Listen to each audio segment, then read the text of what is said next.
ഷാവോയുടെ അടുത്ത് നിന്ന് തിരികെ എത്തിയ ഹോങ്ങെ തൻ്റെ അച്ഛനും അവിടെയുള്ള ആൾക്കാരുമൊക്കെ ഡീമൻസിൻ്റെ ആക്രമണത്തിൽ കൊല്ലപ്പെട്ടു എന്നറിഞ്ഞ് ഡീമൻസിനെ മൊത്തത്തിൽ നശിപ്പിക്കുമെന്ന് പ്രതിജ്ഞ എടുക്കുന്നു.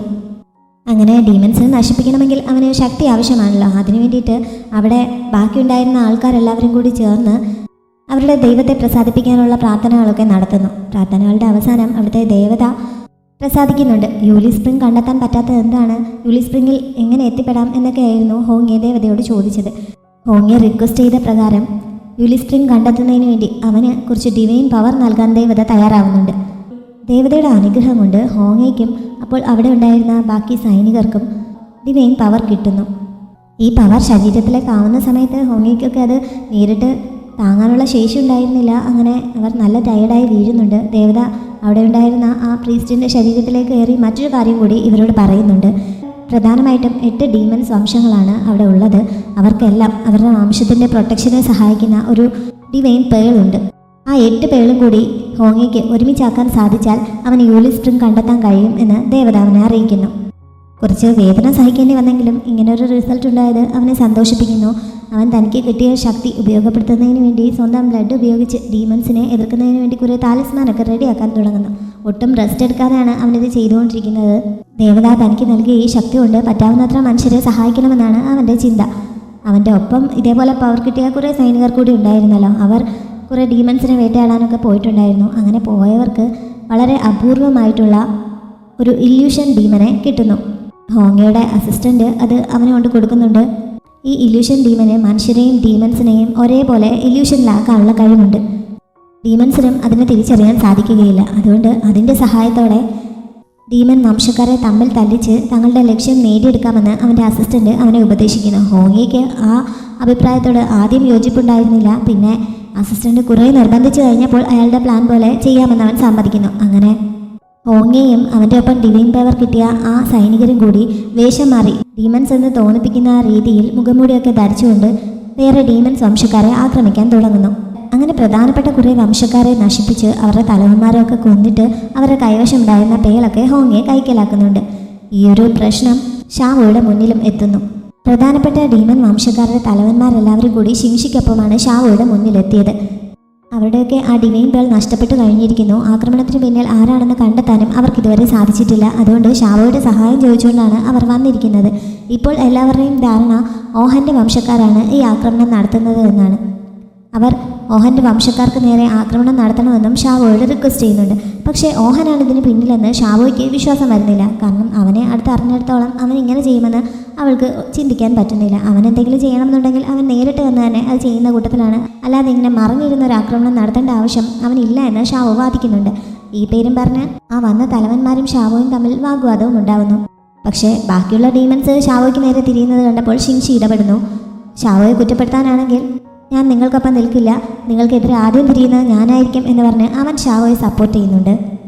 എന്തായാലും എല്ലാവരുടെയും നിർദ്ദേശപ്രകാരം ഈ സംഭവത്തെക്കുറിച്ച് കാര്യമായി അന്വേഷിക്കാമെന്ന് ഷാവോ സമ്മതിക്കുന്നുണ്ട്. അവളുടെ സംശയം ഈ ഓഹൻ വംശക്കാരെ കുറ്റക്കാരാക്കി മറ്റാരോ തങ്ങളെ തമ്മിൽ തല്ലിക്കാനുള്ള നീക്കമാണോ ഇത് എന്നാണ്. അതുകൊണ്ട് നന്നായി അന്വേഷിച്ച് മാത്രമേ ഒരു തീരുമാനം എടുക്കുകയുള്ളൂ. ഇനി ഇവർ പറയുന്നത് പോലെ ഓഹൻ തന്നെയാണ് കുറ്റക്കാരനെങ്കിൽ അവന് തക്കതായ ശിക്ഷ നൽകാമെന്നും അവൾ അവർക്ക് ഉറപ്പ് കൊടുക്കുന്നു. അങ്ങനെ അവരെല്ലാം തിരികെ പോകുന്നുണ്ട്. ഇങ്ങനെ ഈ പ്രശ്നം സോൾവ് ആക്കിയ സമയത്താണ് ഹോങ്ങെ ആ ഡ്രാഗൺ ഫ്ലൂട്ട് ഉപയോഗിച്ച് തന്നെ വിളിക്കുന്ന ശബ്ദം ഷാവോ കേൾക്കുന്നത്. അങ്ങനെ അവൾ കടൽ തീരത്തേക്ക് ചെല്ലുന്നു. അവൻ അവിടെ വെയിറ്റ് ചെയ്ത് നിൽക്കുന്നുണ്ടായിരുന്നു. മുമ്പൊന്നും ഷാവോയോട് കാണിച്ചിട്ടില്ലാത്ത രീതിയിൽ ഒരു പ്രത്യേക സ്നേഹം ഹോങ്ങെ ഇപ്പോൾ അവളോട് കാണിക്കുന്നുണ്ട്. മുമ്പ് അവൾ വിവാഹത്തെക്കുറിച്ച് പറഞ്ഞപ്പോൾ ഞാൻ വിവാഹത്തെക്കുറിച്ചൊന്നും ചിന്തിച്ചിട്ടില്ല, മനുഷ്യരെ പ്രൊട്ടക്റ്റ് ചെയ്യുകയാണ് ഇപ്പോൾ എൻ്റെ ഉദ്ദേശം, അതിന് യൂലി സ്പ്രിംഗ് കണ്ടെത്തണം എന്നൊക്കെയായിരുന്നല്ലോ അവൻ പറഞ്ഞത്.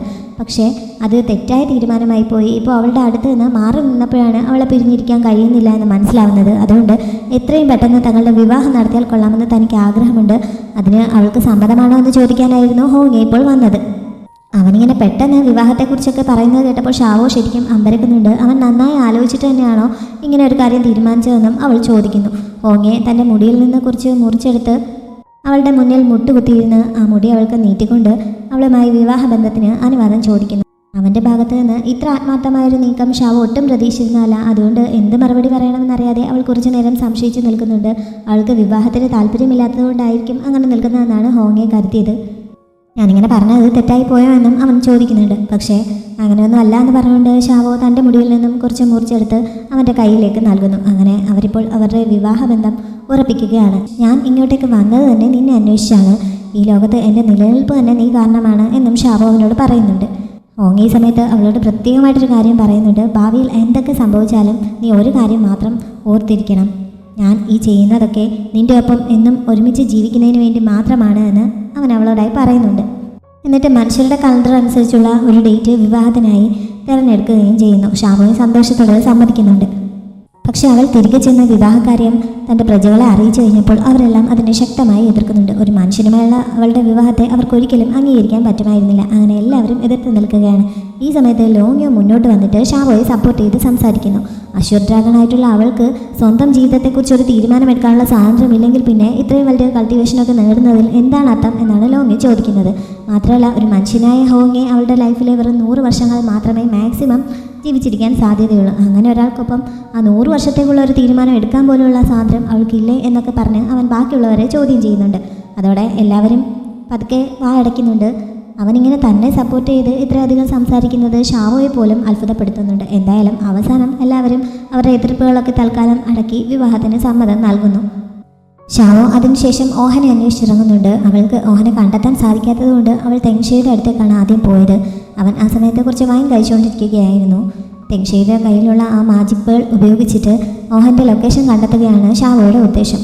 ചോദിച്ചപ്പോൾ തന്നെ തെങ്ഷ ആ മാജിക് പേൾ അവൾക്കെടുത്ത് കൊടുക്കുന്നുണ്ട്. അത് അവൻ്റെ വംശക്കാരുടെ പ്രൊട്ടക്ഷൻ പേളാണ്. അതിങ്ങനെ കൊണ്ടു നടക്കുന്നത് സേഫ് ആണോ എന്ന് ഷാവോ ചോദിക്കുന്നുണ്ട്. ഇത് എൻ്റെ കയ്യിലായിരിക്കുമ്പോൾ എനിക്ക് അതിനെ പ്രൊട്ടക്റ്റ് ചെയ്യാൻ സാധിക്കും. വേറെ എവിടെയെങ്കിലും വെച്ചാൽ അതിൻ്റെ പ്രൊട്ടക്ഷൻ്റെ കാര്യം എനിക്ക് ഉറപ്പ് പറയാൻ പറ്റില്ലല്ലോ. അതുകൊണ്ടാണ് ഇങ്ങനെ കൊണ്ടു നടക്കുന്നതെന്ന് തെങ്ഷെ പറയുന്നുണ്ട്. തെങ്ഷെ കരുതിയത് ഇവൾ ഹോങ്ങയുടെ ലൊക്കേഷൻ കണ്ടെത്തുന്നതിന് വേണ്ടിയിട്ടാണ് ഇത് ചോദിക്കുന്നതെന്നാണ്. പിന്നീട് അവൾ പറഞ്ഞപ്പോഴാണ് ഓഹനെ അന്വേഷിച്ചാണ് അവൾ ഇത് ഉപയോഗിക്കാൻ ഉദ്ദേശിക്കുന്നതെന്ന് അവൻ അറിയുന്നത്. അപ്പോഴേക്കും ഓഹൻ അങ്ങോട്ട് എത്തുന്നുണ്ട്. അവനാണോ മറ്റ് ഡീമൻസ് ആരോപിക്കുന്നത് പോലെ അവരെയൊക്കെ കൊന്നിട്ട് അവരുടെ പേൾ തട്ടിയെടുത്തതെന്ന് ഷാവോ അവനോട് ചോദിക്കുന്നുണ്ട്.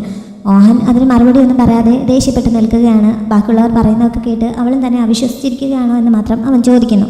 അങ്ങനെയാണെങ്കിൽ ഈ കഴിഞ്ഞ ദിവസങ്ങളിൽ അവൻ എവിടെയായിരുന്നുവെന്ന് തന്നോടൊന്ന് പറയാൻ ഷാവോ ആവശ്യപ്പെട്ടിട്ട് അവൻ അതിന് തയ്യാറാവുന്നില്ല. അതുകൊണ്ട് തന്നെ ഷാവോയ്ക്ക് അവനെ സംശയിക്കേണ്ടി വരുന്നു. അവൾ അവനെ അറ്റാക്ക് ചെയ്യാനായി ഒരുങ്ങുന്നുണ്ട്. അപ്പോഴേക്കും തെങ്ഷ ഇടപെടുന്നുണ്ട്. അവൻ ഈ കഴിഞ്ഞ ദിവസങ്ങളിൽ തനിക്കൊപ്പം ഉണ്ടായിരുന്നു. അതുകൊണ്ട് എന്തായാലും അവൻ ഈ പേളൊന്നും അടിച്ചെടുക്കാൻ പോകാൻ ഒട്ടും സമയം ഉണ്ടായിരുന്നില്ല. ഷാവോ അവനെ റിജക്റ്റ് ചെയ്ത് ഹോങ്ങയെ ഇഷ്ടപ്പെടുന്ന കാര്യം അറിഞ്ഞത് കാരണം അതിൻ്റെ വിഷമത്തിൽ അവൻ തന്നോടൊപ്പം കുറേ ദിവസങ്ങളായി വൈൻ കഴിച്ചുകൊണ്ട് ഇവിടെ തന്നെ ഉണ്ടായിരുന്നു. ആകെ വിഷമത്തിലായിരുന്നു എന്നൊക്കെ തെങ്ഷ അവളോട് പറയുന്നു. തെങ്ഷ ഇത് പറയാൻ തുടങ്ങിയപ്പോൾ അതിനെക്കുറിച്ച് പറയരുതെന്ന് ഓഹൻ അവനെ വിലക്കാൻ തുടങ്ങുന്നുണ്ടെങ്കിലും തെങ്ഷ സത്യം പറയുകയായിരുന്നു. തൻ്റെ അഭിമാനം നഷ്ടപ്പെട്ടതിൽ ഓഹന് വിഷമമുണ്ട്. പക്ഷേ ഇപ്പോൾ അഭിമാനമൊന്നും കെട്ടിപ്പിടിച്ചിട്ട് ഒരു കാര്യമില്ലെന്ന് തെങ്ഷ പറയുന്നു. തെങ്ഷ ഈ പറയുന്നത് പോലെ ഓഹൻ ഇവിടെ ഉണ്ടായിരുന്നെങ്കിൽ കാര്യങ്ങൾ കൂടുതൽ കോംപ്ലിക്കേറ്റഡ് ആണ്. കാരണം ഓഹൻ്റെ പേര് പറഞ്ഞ് മറ്റാരോ ആണല്ലോ ഈ കൃത്യങ്ങളൊക്കെ ചെയ്യുന്നത്. അപ്പോൾ അതാരാണെന്ന് എത്രയും പെട്ടെന്ന് കണ്ടെത്തേണ്ടിയിരിക്കുന്നുവെന്ന് ഷാവോ പറയുന്നുണ്ട്. അതിന് നമ്മൾ ഒരുമിച്ച് നിന്നാലേ പറ്റുകയുള്ളൂ എന്ന് അവൾ പറഞ്ഞപ്പോൾ ഓഹനും അവളെ ഹെൽപ്പ് ചെയ്യാമെന്ന് സമ്മതിക്കുന്നു. അന്ന് രാത്രി ഷിങ്ഷിയുടെ വംശക്കാർക്ക് നേരെ ഹോങ്ങയുടെ നേതൃത്വത്തിലുള്ള ആക്രമണം നടക്കുന്നുണ്ട്. പക്ഷേ ഷിങ്ഷിയുടെയും ബാക്കിയുള്ള സൈനികരുടെയും മുന്നിൽ പിടിച്ചു നിൽക്കാൻ പറ്റില്ല എന്ന് തോന്നിയപ്പോൾ അവർ അവിടെ നിന്ന് എസ്കേപ്പ് ആവുന്നു. അതുകൊണ്ട് അവരുടെ ഐഡൻറ്റിറ്റി ഇവർക്ക് മനസ്സിലാക്കാൻ സാധിക്കുന്നില്ല. പക്ഷേ അവരുടെ കുറച്ച് മുഖംമൂടിയൊക്കെ അവിടെ വീണ് പോകുന്നുണ്ട്. അടുത്ത ദിവസം രാവിലെ ഷാവോയും തെങ്ഷയും ഓഹനും കൂടി അവിടേക്ക് വന്ന് അതിനൊക്കെ അന്വേഷിക്കുന്നു. ഈ ആയുധങ്ങളൊക്കെ ഓഹൻ്റെ വംശക്കാർ ഉപയോഗിക്കുന്ന രീതിയിലാണ് ഉണ്ടാക്കിയിരിക്കുന്നത്. അതുകൊണ്ടാണ് മെയിനായിട്ടും അവൻ്റെ ആൾക്കാരെ ഇങ്ങനെ സംശയിക്കുന്നതിന് കാരണം. പക്ഷേ ഓഹൻ തങ്ങൾക്കൊപ്പം തന്നെ ഉണ്ടായിരുന്നു. അവനല്ല ഈ ആക്രമണം നടത്തിയതെന്ന് ഷാവോ ഷിങ്ഷിയോട് ഉറപ്പിച്ച് പറയുന്നു. എന്നിട്ടും ഷിങ്ഷി അവനെ വിശ്വസിക്കാൻ തയ്യാറാവുന്നില്ല. അങ്ങനെ തെങ്ഷെ ആദ്യം മുതലേ ഓഹൻ തനിക്കൊപ്പം ഉണ്ടായിരുന്ന കാര്യങ്ങളൊക്കെ അവനോട് പറയുന്നുണ്ട്. അവനിങ്ങനെ നിരപരാധിയാണെങ്കിൽ പിന്നെ എന്തുകൊണ്ടാണ് മുന്നോട്ട് വന്ന് തൻ്റെ ഭാഗം ന്യായീകരിക്കാനെന്ന് ഷിങ്ഷി ചോദിക്കുന്നുണ്ട്. എനിക്ക് അതിൻ്റെ ആവശ്യമില്ല എന്ന് പറഞ്ഞ് ഓഹൻ അപ്പോഴും മസിൽ പിടിച്ച് നിൽക്കുകയാണ്. എന്തായാലും ഷാവോ കൂടി ഇങ്ങനെ പറഞ്ഞത് കാരണം ഷിങ്ഷിക്ക് അവനെ വിശ്വാസമാവുന്നുണ്ട്. അപ്പോൾ പിന്നെ ശരിക്കുള്ള ക്രിമിനലിനെ കണ്ടുപിടിക്കാൻ വേണ്ടി ഇനി 4 പേരും കൂടി ഒരുമിച്ച് നിൽക്കാൻ തീരുമാനിക്കുന്നു. ഷാവോ തൻ്റെ കയ്യിലുള്ള ഡ്രാഗൺ ബെൽസ് 4 പുറത്തെടുത്തിട്ട് എവിടെ ഇരുന്നാലും ഇതിൻ്റെ ശബ്ദം കേൾക്കാൻ സാധിക്കും. അതുകൊണ്ട് എന്തെങ്കിലും ആപത്ത് നമുക്ക് ആർക്കെങ്കിലും വരികയാണെങ്കിൽ അത് റിങ് ചെയ്താൽ മതി. അപ്പോൾ ബാക്കിയുള്ളവർക്ക് സഹായത്തിന് എത്താൻ പറ്റും എന്ന് എല്ലാവരോടും പറയുന്നു. എല്ലാവരും അത് സമ്മതിക്കുന്നുണ്ട്. ഇതിനിടയിലാണ് ഹോങ്ങിയെ വെഡ്ഡിംഗ് ഡ്രസ്സ് ഒന്ന് ട്രൈ ചെയ്ത് നോക്കുന്നതിനായിട്ട് ഷാവോയെ വിളിപ്പിച്ചത്. ഷാവോയ്ക്കൊപ്പം ലോങ്ങിയോ കൂടി ഇത്തവണ വന്നിരുന്നു. അവളിങ്ങനെ പോകുന്ന ആര് പറഞ്ഞപ്പോൾ അവനും കൂടി നിർബന്ധം പിടിച്ച് അവൾക്കൊപ്പം വന്നതാണ്. തങ്ങളുടെ വിവാഹത്തിന് ബാക്കിയുള്ള ഡ്രാഗൺസിനോടൊക്കെ ഏറ്റവും കൂടുതൽ സപ്പോർട്ട് ചെയ്ത് സംസാരിച്ചത് ലോങ്ങിയാണ് എന്ന് ഷാവോ ഹോങ്ങയെ അറിയിക്കുന്നുണ്ട്. ഹോങ്ങി അവനോട് പ്രത്യേകം നന്ദി പറയുകയും ചെയ്യുന്നു. ഡ്രസ്സ് ഓൾറെഡി ഹോങ്ങിയെ റെഡിയാക്കി വെച്ചിട്ടുണ്ടായിരുന്നു. അവൾക്ക് അത് പാകമല്ലെങ്കിൽ അത് ഓൾട്ടർ ചെയ്യുന്നതിനൊക്കെ വേണ്ടിയിട്ടാണ് ഇപ്പോൾ ഒന്ന് ട്രൈ ചെയ്ത് നോക്കാനായി അവളെ വിളിച്ചു വരുത്തിയിരിക്കുന്നത്. ഷാവോയ്ക്ക് വെഡ്ഡിംഗ് ഡ്രസ്സ് ശരിക്കും ഇഷ്ടപ്പെടുന്നു. അവൾ ട്രൈ ചെയ്ത് നോക്കുന്നുണ്ട്. ഈ സമയത്ത് ഹോങ്ങയെ ലോങ്യുവിനെ കൂട്ടിക്കൊണ്ടുപോയി കുറച്ച് ഫുഡൊക്കെ കൊടുത്ത് സൽക്കരിക്കുന്നു. ഷാവോയെ ഇത്തവണ കണ്ടപ്പോൾ അവൾ ആകെ കുറച്ച് കുഴപ്പത്തിലാണെന്ന് തോന്നുന്നു. ഓഹൻ്റെ ആൾക്കാർ ഇതുവരെ പിടികൂടാൻ കഴിഞ്ഞില്ലേ എന്ന് ഹോങ്ങ അവനോട് ചോദിക്കുന്നുണ്ട്. ഓഹൻ അല്ല പ്രശ്നക്കാരൻ, മറ്റാരുമാണ് എന്ന് ഞങ്ങൾക്ക് മനസ്സിലായി. അതാരാണെന്ന് ഇതുവരെ കണ്ടെത്താൻ സാധിച്ചിട്ടില്ല. എന്തായാലും നിങ്ങളുടെ വിവാഹത്തിന് മുമ്പ് ഉറപ്പായും ആ ക്രിമിനലിനെ കണ്ടുപിടിക്കുമെന്ന് ലോങ്ങ അവനോട് പറയുന്നു. അപ്പോഴാണ് ഷാവോ ഡ്രസ്സ് ചെയ്ത് കഴിഞ്ഞു എന്ന് ഒരു സെർവൻറ്റ് വന്ന് പറയുന്നത്. അങ്ങനെ ഹോങ്ങ അവളെ കാണാനായി ചെല്ലുന്നു. ആ വെഡ്ഡിംഗ് ഡ്രസ്സിൽ അവളെ കണ്ടപ്പോൾ അവന് ഭയങ്കര അട്രാക്റ്റീവായി തോന്നുന്നുണ്ട്. എനിക്ക് നിന്റെ മുഖത്ത് നിന്ന് കണ്ണെടുക്കാനേ തോന്നുന്നില്ല, നീ അത്രയ്ക്ക് സുന്ദരിയായിട്ടുണ്ട് എന്ന് പറഞ്ഞ് അവൻ അവളെ ചേർത്ത് പിടിക്കുന്നുണ്ട്. ഈ സമയത്താണ് അവളുടെ ഡ്രസ്സിന് മുകളിലായിട്ട് ആ ഇല്യൂഷൻ ബീസ്റ്റ് ഉള്ളത് അവൻ കാണുന്നത്. ഷാവോ പോയ ശേഷം അവൻ തൻ്റെ അസിസ്റ്റന്റിനെ വിളിച്ച് അതിനെപ്പറ്റി ചോദിക്കുന്നു. അവൻ അറിയാതെയായിരുന്നു അയാൾ ആ ഡ്രസ്സിൽ അതിനെ കൊണ്ടുവച്ചത്. അവളെ ഉപദ്രവിക്കാൻ വേണ്ടിയിട്ടൊന്നുമല്ല അങ്ങനെ ചെയ്തത്, അവളുടെ അപ്പിയറൻസ് ഒന്ന് കോപ്പി ചെയ്യുന്നതിന് വേണ്ടിയിട്ടാണ്. ഇനി ആര് ആ വെഡ്ഡിംഗ് ഡ്രസ്സ് ധരിച്ചാലും അവർ ഷാവോയുടെ രൂപത്തിലേക്ക് മാറും. പുറത്തുനിന്ന് നോക്കുന്നവർക്ക് ഷാവോയാണ് മുന്നിൽ നിൽക്കുന്നതെന്നേ തോന്നുകയുള്ളൂ എന്നൊക്കെ അയാൾ പറയുന്നു. ഇത് ഹോങ്ങയെ വല്ലാതെ ദേഷ്യം പിടിപ്പിക്കുന്നുണ്ട്. അവൻ ആ ഡ്രസ്സൊക്കെ തട്ടി എറിഞ്ഞിട്ട്, എനിക്ക് ഷാവോയെ ഉപദ്രവിക്കാൻ യാതൊരു ഉദ്ദേശവുമില്ല, അവളെ ഞാൻ ഇഷ്ടപ്പെടുന്നത് വളരെ ആത്മാർത്ഥമായിട്ടാണ്, അങ്ങനെയാണ് വിവാഹം കഴിക്കാനും ഉദ്ദേശിക്കുന്നത്. അവൾ ഇതുവരെ നമ്മളെ പ്രൊട്ടക്റ്റ് ചെയ്തിട്ടേ ഉള്ളൂ. ഞങ്ങളുടെ വിവാഹം കഴിഞ്ഞാൽ അവൾ അവളുടെ പൂർണ്ണ ശക്തിയോടെ നമ്മളെ വീണ്ടും പ്രൊട്ടക്റ്റ് ചെയ്യും, അല്ലാതെ അവളെ ഉപദ്രവിക്കാൻ എനിക്ക് ഒട്ടും ഉദ്ദേശമില്ല എന്നൊക്കെ പറഞ്ഞ് അവൻ ഭയങ്കരമായിട്ട് ദേഷ്യപ്പെടുന്നുണ്ട്. പക്ഷേ താൻ എന്തുകൊണ്ടാണ് ഇങ്ങനെ ചെയ്തതെന്ന് പറഞ്ഞ് അയാൾ സ്വയം ന്യായീകരിക്കാൻ ശ്രമിക്കുന്നു. ഹോങ്ങയാണ് ഇതുവരെ ആ പേഴ്സൊക്കെ തട്ടിയെടുക്കുന്നതിന് വേണ്ടി കുറേ ഡീമൻസിനെ കൊന്നതെന്നൊക്കെയുള്ള സത്യം ഷാവോ അറിഞ്ഞു കഴിഞ്ഞാൽ അവൾ ഒരിക്കലും അവനെ അക്സെപ്റ്റ് ചെയ്യാൻ തയ്യാറാവുകയില്ല. അവരുടെ വിവാഹം തന്നെ മുടങ്ങും. അതിനേക്കാൾ നല്ലത്, മാത്രമല്ല വിവാഹത്തിന് മുമ്പേ ആ ക്രിമിനലിനെ കണ്ടുപിടിക്കും എന്നാണല്ലോ ലോങ് ഇവരോട് പറഞ്ഞിരിക്കുന്നത്.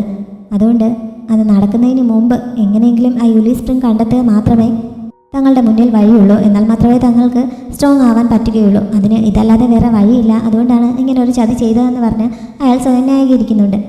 അയാൾ അങ്ങനെയൊക്കെ പറയുന്നത് കേട്ടപ്പോൾ അതിൽ കാര്യമുണ്ടെന്ന് ഹോങ്ങിക്ക് തോന്നുന്നു. അങ്ങനെ അയാൾ പറയുന്നത് പോലെ ചെയ്യാൻ അവൻ തയ്യാറാവുന്നു. അവൻ ആ വെഡ്ഡിംഗ് ഡ്രസ്സ് ധരിച്ചുകൊണ്ട് ഷാവോയുടെ രൂപത്തിൽ ഷിങ്ഷിയുടെ അടുത്തേക്ക് ചെല്ലുന്നു. അവളെ കണ്ടപ്പോൾ ഷിങ്ഷിക്ക് ഒട്ടും സംശയം തോന്നുന്നില്ല. അതേപോലെ കറക്റ്റ് ഷാവോയുടെ ലുക്കിനാണ് അവൻ വന്നിരിക്കുന്നത്. അതുകൊണ്ട് അവൻ സന്തോഷത്തോടെ ഓടി ചെന്ന് അവളോട് സംസാരിക്കുന്നു. സാധാരണ അവൾ ഈ ഡ്രസ്സ് ധരിച്ചുകൊണ്ടല്ലല്ലോ വരാറ്, അതുകൊണ്ട് എന്താണ് ഇന്ന് ഈ വേഷത്തിൽ വന്നിരിക്കുന്നതെന്ന് അവൻ ചോദിക്കുന്നുണ്ട്.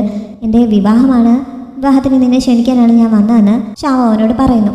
വിവാഹമെന്ന് കേട്ടപ്പോൾ ഷിങ്ഷി ശരിക്കും ഷോക്കാവുന്നു, നല്ല ദേഷ്യത്തിലുമാവുന്നു. ആരെയാണ് നീ വിവാഹം കഴിക്കാൻ പോകുന്നത് എന്നവൻ ചോദിക്കുന്നുണ്ട്. ഹോങ്ങയാണ്, ഞങ്ങൾ ശരിക്കും ഇഷ്ടത്തിലാണ് എന്നൊക്കെ ഷാവോ പറഞ്ഞപ്പോൾ നിന്നെ വിവാഹം കഴിക്കാൻ മാത്രം എന്ത് യോഗ്യതയാണ് അവനുള്ളതെന്ന് ചോദിച്ച് ഷിങ്ഷി ഹോങ്ങയെ മോശമാക്കി സംസാരിക്കുന്നു.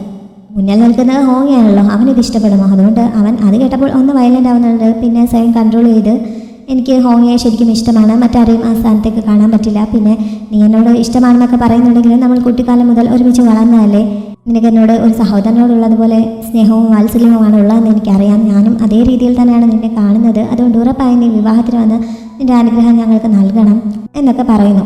ഇത് കേട്ടപ്പോൾ ഷിങ്ഷി കുറച്ച് സോഫ്റ്റ് ആവുന്നുണ്ട്. പിന്നെ എന്തായാലും ഒരു മനുഷ്യൻ്റെ ആയുസ് 100 വർഷമല്ലേ, ആ 100 വർഷങ്ങൾ നീ ഇവിടെ ഇല്ല, ഒരു ട്രിപ്പ് പോയിരിക്കുകയാണ് എന്ന് ഞാനങ്ങ് വിചാരിച്ചോളാം. അതുകൊണ്ട് തൽക്കാലം ഞാൻ ഇതിന് സമ്മതിക്കാമെന്ന് പറഞ്ഞ് അവൻ വിവാഹത്തിന് ചെല്ലാമെന്ന് സമ്മതിക്കുന്നു. ചെല്ലുമ്പോൾ തങ്ങൾക്ക് അനുഗ്രഹങ്ങൾ നൽകുന്നതിന് വേണ്ടിയിട്ട് അവരുടെ വംശത്തിൻ്റെ ആ അമൂല്യമായിട്ടുള്ള പേൾ കൂടി കൊണ്ടുവരണമെന്ന് ഷാവോ പറയുന്നുണ്ട്. ഷിങ്ഷി അതും സമ്മതിക്കുന്നു. അങ്ങനെ ഹോങ്ങി അവിടെ നിന്ന് പോകുന്നുണ്ട്. തെങ്ഷെ ഈ സമയം തനിച്ചിരുന്ന് വൈൻ കഴിച്ചുകൊണ്ടിരിക്കുകയാണ്. അങ്ങനെ ഇരിക്കുമ്പോഴാണ് അവന് ഷാവോ ഒന്ന് കാണണമെന്ന് തോന്നുന്നത്. അവൻ കയ്യിലുള്ള ആ മാജിക് പേൾ ഉപയോഗിച്ച് അവളുടെ ലൊക്കേഷൻ ഒന്ന് നോക്കുന്നു. അവൾ ഡ്രസ്സ് ചേഞ്ച് ചെയ്തുകൊണ്ട് നിൽക്കുന്നത് കണ്ടപ്പോൾ പെട്ടെന്ന് അവൻ പേൾ മാറ്റി വെച്ചിട്ട് കുറ്റബോധത്തോടെ ഇരിക്കുന്നു. ഈ സമയത്താണ് ഷാവോ അവൻ്റെ മുന്നിലെത്തുന്നത്. ശരിക്കും ഷാവോ അല്ല, ഷാവോയുടെ രൂപത്തിൽ ഹോങ്ങയാണ് എത്തിയിരിക്കുന്നത്. അവൻ കരുതിയത് താനിങ്ങനെ ഒളിഞ്ഞു നോക്കിയത് അറിഞ്ഞുകൊണ്ട് ഷാവോ തന്നെ വഴക്ക് പറയാനായി വന്നിരിക്കുകയാണെന്നാണ്. അതുകൊണ്ട് അവൻ ആദ്യം സോറിയൊക്കെ പറയുന്നു. നീ സേഫാണോ എന്ന് അറിയുന്നതിന് വേണ്ടിയിട്ടാണ് അങ്ങനെ നോക്കിയത്, അല്ലാതെ ഒളിഞ്ഞു നോക്കുന്നതിന് വേണ്ടിയിട്ടല്ല. എന്നോട് ദേഷ്യപ്പെടരുത്, സംശയമുണ്ടെങ്കിൽ നീ ഇത് നിൻ്റെ കയ്യിൽ തന്നെ വെച്ചോളാൻ പറഞ്ഞ് അവൻ ആ പേൾ അവളുടെ കയ്യിലേക്ക് പിടിപ്പിക്കുന്നുണ്ട്. അന്വേഷിച്ച് വന്ന പേൾ കയ്യിൽ കിട്ടിയപ്പോൾ വേണമെങ്കിൽ ഹോങ്ങിക്ക് അതുമായിട്ട് മുങ്ങാവുന്നതാണ്. പക്ഷെ അവനത് തിരികെ തെങ്ഷയുടെ കയ്യിൽ തന്നെ കൊടുത്തിട്ട്, ഞാൻ ഇപ്പോൾ വന്നത് ഇത് അന്വേഷിച്ചല്ല, നിന്നെ കാണാൻ വേണ്ടിയിട്ടാണ്, എൻ്റെ വിവാഹമാണ്, അന്ന് നീ ഉറപ്പായി വരണം, ആ വരുന്ന സമയത്ത് ഈ പേൾ കൂടി നീ കൊണ്ടുവരണം, ഞങ്ങൾക്ക് അനുഗ്രഹങ്ങൾ കിട്ടുന്നതിന് വേണ്ടിയിട്ടാണ് എന്നൊക്കെ ഹോങ്ങിയെ പറയുന്നു. ഇത്ര പെട്ടെന്ന് അവൾ വിവാഹം കഴിക്കുകയാണ് എന്നുള്ളത് തെങ്ഷയെക്കുറിച്ച് വിഷമിപ്പിക്കുന്നുണ്ട്. എന്നാലും ഹോങ്ങയെ അവളെ ചതിക്കാത്തിടത്തോളം കാലം ഹോങ്ങയെ സപ്പോർട്ട് ചെയ്ത് അവളുടെ കൂടെ തന്നെ നിൽക്കാമെന്ന് അവൻ സമ്മതിക്കുന്നുണ്ട്. വിവാഹത്തിന് ചെല്ലാമെന്ന് സമ്മതിക്കുന്നു. ഓഹനെ തൽക്കാലം നേരിട്ട് പോയി വിളിക്കുന്നില്ല. അതുകൊണ്ട് എനിക്ക് വേണ്ടി നീ ഓഹനോട് ഇക്കാര്യമെന്ന് പറഞ്ഞേക്കുമോ? വിവാഹ ദിവസം അവൻ്റെ ഒപ്പം ഒരു ഗ്ലാസ് വൈൻ കഴിക്കണമെന്ന് എനിക്ക് ആഗ്രഹമുണ്ട്. അതുകൊണ്ട് അവൻ ഉറപ്പായും വരണം, വരുമ്പോൾ അവൻ്റെ വംശത്തിൻ്റെ ആ പേൾ കൂടി കൊണ്ടുവരാൻ പറയണം എന്നൊക്കെ ഹോങ്ങിയെ തെങ്ഷയോട് പറയുന്നു. തെങ്ഷി ഓഹനോട് പറഞ്ഞോളാമെന്ന് സമ്മതിക്കുന്നുണ്ട്. വിവാഹ ദിവസം എന്നാണ് എന്നുള്ള കാര്യം ഒരിക്കൽ കൂടി ഓർമ്മിപ്പിച്ചിട്ട് ഹോങ്ങി അവിടെ നിന്നും പോകുന്നു. ഹോങ്ങെ 4 ഡീമൻ വംശക്കാരുടെ പേളുകൾ ഇതിനകം സ്വന്തമാക്കി കഴിഞ്ഞിരിക്കുന്നു. ഇനി ഇങ്ങനെ ഷിൻഷിയുടെയും ഓഹൻ്റെയും തെങ്ഷിയും കൂടി പേൾ കിട്ടി കഴിയുമ്പോൾ 3 കൂടി അവന് സ്വന്തമാവും. പിന്നെ ആകെ ബാക്കിയുള്ളത് ഷാവോയുടെ ഡ്രാഗൺ വംശക്കാരുടെ പേളാണ്. അതും കൂടി സ്വന്തമാക്കാൻ അവൻ തയ്യാറാവണം. അപ്പോൾ പിന്നെ തങ്ങളുടെ ഈ വലിയ ലക്ഷ്യം പൂർത്തിയാവും എന്ന് അസിസ്റ്റന്റ് അന്ന് അവരോട് പറയുന്നുണ്ട്. ഓങ്ങയും അത് തീരുമാനിച്ചുറപ്പിച്ച മട്ടിലാണ്. പക്ഷേ എന്തൊക്കെ സംഭവിച്ചാലും ഷാവോയ്ക്ക് അപകടം വരുന്ന രീതിയിൽ ഒന്നും ചെയ്യരുതെന്ന് അവൻ ഇപ്പോഴും അസിസ്റ്റന്റിനോട് പറയുന്നുണ്ട്. ഷാവോയുടെ കൈവശമുള്ള പേൾ തട്ടിയെടുക്കാൻ അവൻ തന്നെ ഒരു വഴി ഒപ്പിക്കുന്നുണ്ട്. അവൻ കുറച്ച് ഫുഡ് ഐറ്റംസുമായിട്ട് കടൽ തീരത്ത് വന്ന് അതവിടെ ഒരു ഷീറ്റൊക്കെ വിരിച്ചതിലൊക്കെ എടുത്ത് വയ്ക്കുന്നു. മുമ്പ് ലോങ്യോ അവൻ്റെ സ്ഥലത്ത് വന്ന സമയത്ത് ലോങ്യോനെ ട്രീറ്റ് ചെയ്ത ഫുഡ് ഐറ്റംസ് ആണിത്. അതുകൊണ്ട് അതിൻ്റെ മണം പിടിച്ച് ലോങ്യോ അവിടെ എത്തുമെന്നായിരുന്നു ഹോങ്ങയുടെ പ്രതീക്ഷ. അതേപോലെ തന്നെ ലോങ്യോ അവിടെ എത്തുന്നുണ്ട്. ഹോങ്ങെ ലോങ്യോനെ ഫുഡൊക്കെ കൊടുത്ത് ട്രീറ്റ് ചെയ്യുന്നു. കൂട്ടത്തിൽ തൻ്റെ ഒരു വിഷമം അവനുമായി പങ്കുവെക്കുന്നുണ്ട്. ഈ വിവാഹം കഴിഞ്ഞ് കഴിയുമ്പോൾ ഡ്രാഗൺസ് ഷാവോയെ വീണ്ടും പഴയതുപോലെ തങ്ങളുടെ ഡ്രാഗൺ ലോഡായി അംഗീകരിക്കാൻ തയ്യാറാവുമോ, അതോ ഒരു മനുഷ്യൻ്റെ ഭാര്യയായ ഒരു സാധാരണക്കാരിയായി തരം താഴ്ത്തുമോ എന്നൊക്കെയുള്ള ആശങ്ക തനിക്കുണ്ട് എന്നുള്ള കാര്യം അവൻ ലോങ്യോനോട് പറയുന്നു. പക്ഷെ അങ്ങനെയൊന്നും ഉണ്ടാവില്ല. അവൾ എന്തായാലും തങ്ങൾക്ക് എല്ലാവർക്കും ബഹുമാനപ്പെട്ട ആൾ തന്നെ ആയിരിക്കുമെന്ന് ലോങ്യോ പറയുന്നു. എന്നാലും ആരും അവളെ മോശക്കാരിയായി കാണാതിരിക്കുന്നതിന് വേണ്ടിയിട്ട് അവൾക്ക് വിവാഹ ദിവസം ഒരു പ്രത്യേക കിരീടം നൽകണമെന്ന് എനിക്ക് ആഗ്രഹമുണ്ട്. അതിനു വേണ്ടിയിട്ട് ലോകത്തിലെ ഏറ്റവും വിലപിടിപ്പുള്ള മുത്തുകളൊക്കെ അതിൽ പിടിപ്പിക്കണമെന്നാണ് ഞാൻ ഉദ്ദേശിക്കുന്നത്. അതേപോലെ തന്നെ ഡ്രാഗൺ പേളിൻ്റെ മോഡൽ ഒരു പേൾ അതിൽ വെക്കണമെന്നും എനിക്ക് ആഗ്രഹമുണ്ട്. പക്ഷെ ഞാനിതുവരെ ഡ്രാഗൺ പേൾ കണ്ടിട്ടില്ല. അതുകൊണ്ട് അതിന് എന്താണൊരു വഴി എന്ന് ലോങ്യോ അവനോട് ചോദിക്കുന്നു. ഷാവോയോട് പറഞ്ഞാൽ തീരാവുന്ന പ്രശ്നമല്ലേ ഉള്ളൂ, അവൾ തന്നെ അവൻ ആ പേൾ കാണിച്ചു കൊടുക്കുമെന്ന് ലോങ്യോ പറഞ്ഞപ്പോൾ, അങ്ങനെ പറഞ്ഞു കഴിഞ്ഞാൽ പിന്നെ സർപ്രൈസ് ഉണ്ടാവില്ലല്ലോ. അപ്പോൾ പിന്നെ അവളോട് പറയാൻ പറ്റില്ല, സീക്രട്ടായിട്ട് വേണം ഈ കാര്യം ചെയ്യാനെന്ന് ഹോങ്യോ പറയുന്നു.